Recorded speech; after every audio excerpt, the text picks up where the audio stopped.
Hey everyone, welcome back to my channel. This is Heidi from My Reading Life, and I'm here today to film my June wrap-up. I'm only going to talk about the books that I haven't discussed in another video, and I will note books as I go through my list. I'll note the books and what video I talked about them in, so that way if you're interested in more complete thoughts about those books, you can go back to the videos where I talked about them if you didn't already see them. The very first book that I completed in the month of June was a graphic novel called Monstress by Marjorie and Sarah Takada. And this is a fantasy graphic novel, and I picked it up for Pride Month because it has LGBTQ themes, and it is, I will just say, it is very violent. There's a lot of graphic violence on the page, so if that's not something you're interested in, I would steer clear of it. It's also very complicated. So this was volume 1, so it collected like 6 issues, I think, of the comic Monstress, and I found it to be, it was interesting. I was captured by the characters. I liked the themes, but I found it kind of difficult to follow. There's a lot of backstory that you don't know yet about why all these different groups of people are fighting against each other or have conflict with each other. And it's not clear where allegiances are or where, you know, who's betraying who kind of thing. So I just spent much of it feeling very confused, and I have not felt compelled to pick up volume 2, and I probably won't. I don't think it was bad. I just think I was not captured by it. Then I finished The Revolutionary by Stacy Schiff. I talked about that in the mid-month book bash vlog that I did in the month of July. And this was historical nonfiction biography of Samuel Adams. Very good.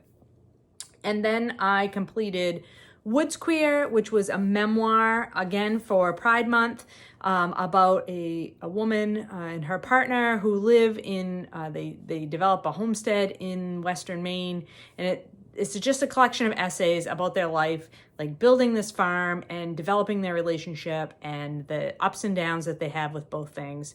It's a very slow and charming read, and I really enjoyed my time spent with it. Again, I talked about that in my mid-month book bash vlog in June. I then completed a nonfiction book called No Hard Feelings, and this is a work-related nonfiction, basically how to deal with and manage emotions at work, everything from anger to boredom to conflict to all different kinds of things. It is written in a very accessible style with illustrations and graphical type pictures, so that there's 2 authors, Mollie Duffy and Liz Fosslien, and one is more of the graphic design person and one is more of the text person. I talked about this book in my TBR check-in and book haul video that I just filmed, my very last video. So if you're interested to see pictures of that book, check back with that video.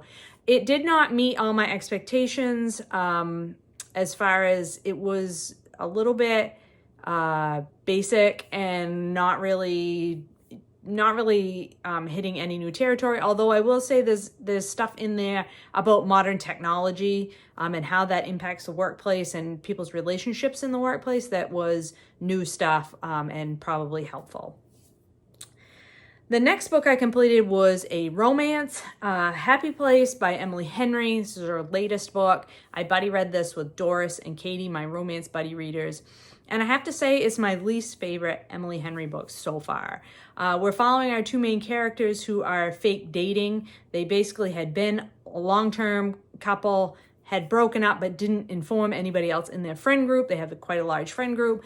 And now all of the friends have gotten back together again at the summer cottage where they often vacation along the coast of Maine. And they have to pretend for reasons that they're still together. And the biggest downfall of this book for me was that these adults don't talk to each other. They acted like teenagers or college students, and every conflict in this book could have been solved in like the first 10 minutes of their getting together at this cottage if they'd all just had an adult conversation.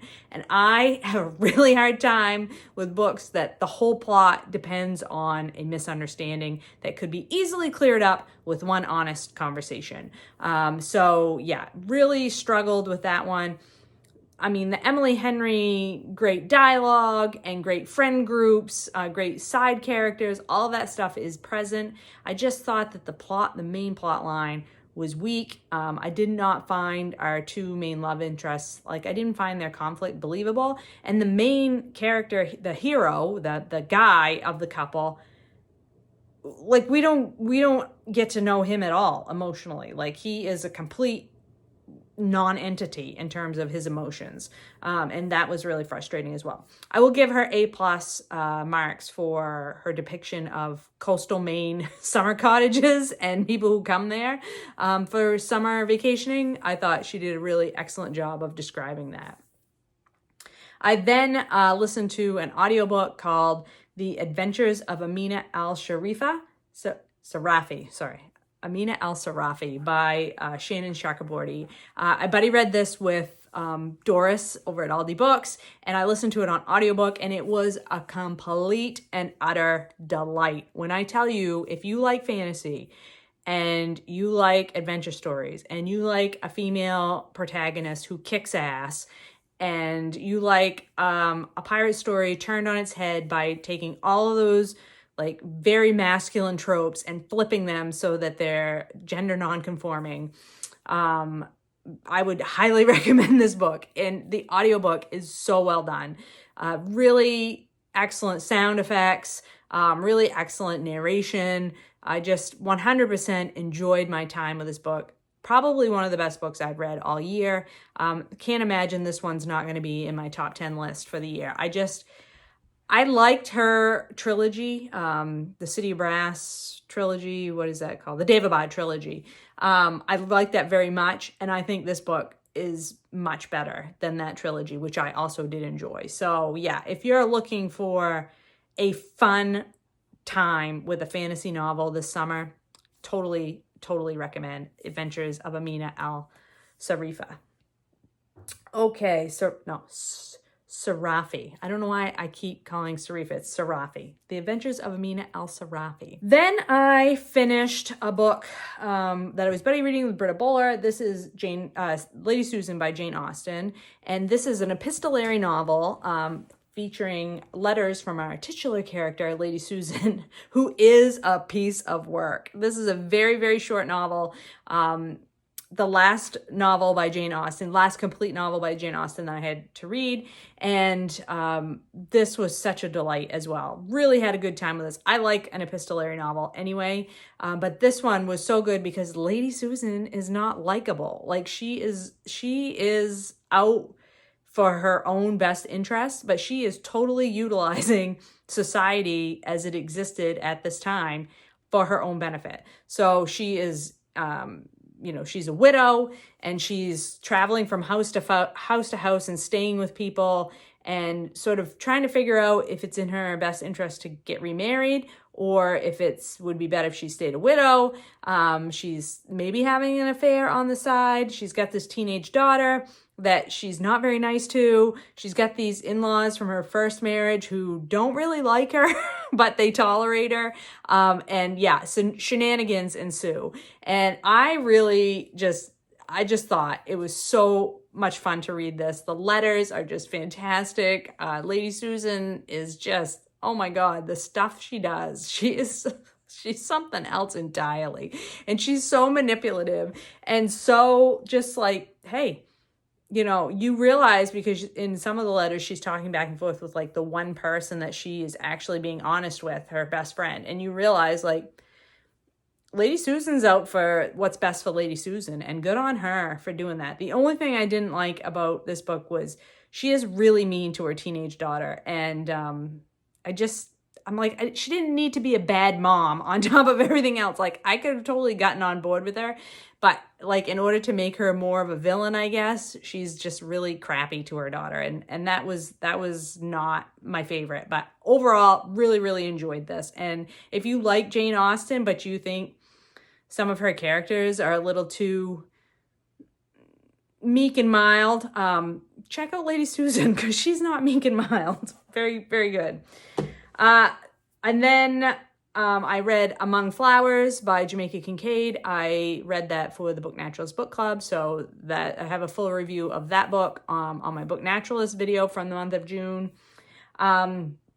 As well as Bitch by Lucy Cooke. Those two books I read for a Book Naturalist for the month of June. Among Flowers was for Caribathon, and Bitch was for Pride Month. So both of those books I have full reviews on in that Book Naturalist review video from June.